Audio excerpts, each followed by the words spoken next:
টেংকিটোৰ ভিতৰত এয়া 16খন চেয়াৰ পতা হ'ল তাৰ ওপৰতে আপোনাৰ টান বেকেল ফিটিং কৰা হ'ল এই টান বেকেলবিলাক টেংকিৰ লগত নট আছে নটৰ লগত ফিক্স কৰি দিব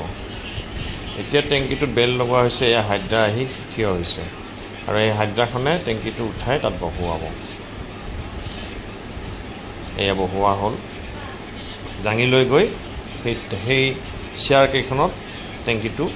বহুৱা হ'ল চেয়াৰ কেইখনৰ মাজত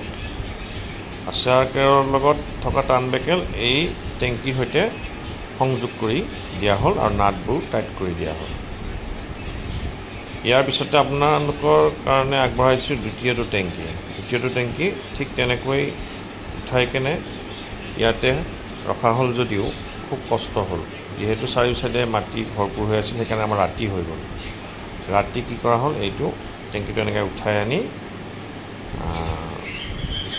দ্বিতীয়টো জেগাত বহুৱা হ'ল এইটো চাক টেংকিটো কেনেকৈ উঠাই আনি থকা হৈছে হয়তো বহুতে নাজানে আৰু বহুতে হয়তো জানেও কেনেকৈনো এয়া উঠাই কেনে আকৌ সেই জেগাত বহুৱাই দিয়া হয় তেলৰ টেংকিসমূহ অৰ্থাৎ তেল ডিপুৰ এয়া মই আপোনালোকক দেখুৱাৰ চেষ্টা কৰিছোঁ এতিয়া কথা হ'ল কি যদি ভিডিঅ'টো ভাল লাগে আপোনালোকে লাইক এণ্ড শ্বেয়াৰ কৰিব আৰু লগতে ছাবস্ক্ৰাইব কৰি দিব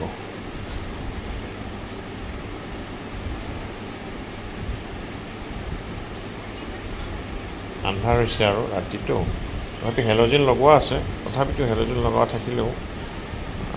ভালকৈ দেখা পোৱাৰ অকণ অসুবিধা হৈছে এয়া চাওক কেনেকৈ দাঙি দাঙি লৈ যোৱা হৈছে এখন হাইড্ৰাৰে আকৌ জেচিবিও আনিছোঁ ইমান মানুহ আহিছে চাবৰ কাৰণে যে টেংকিটো আচলতে কেনেকৈ ইয়াতে বহুৱা হ'ব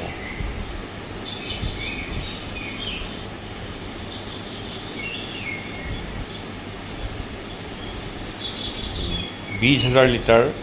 টেংকি এটা এনেকৈ দাঙি বহুৱাটো কষ্টকৰ কাম কিন্তু হাইড্ৰাখনৰ কাৰণে পৰা যায়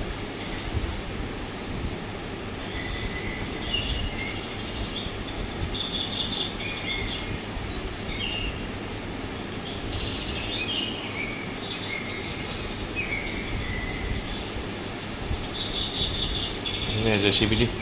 ফচি গৈছিলে আকৌ জেচিবিটি টানি টানি তাক উঠোৱা হৈছে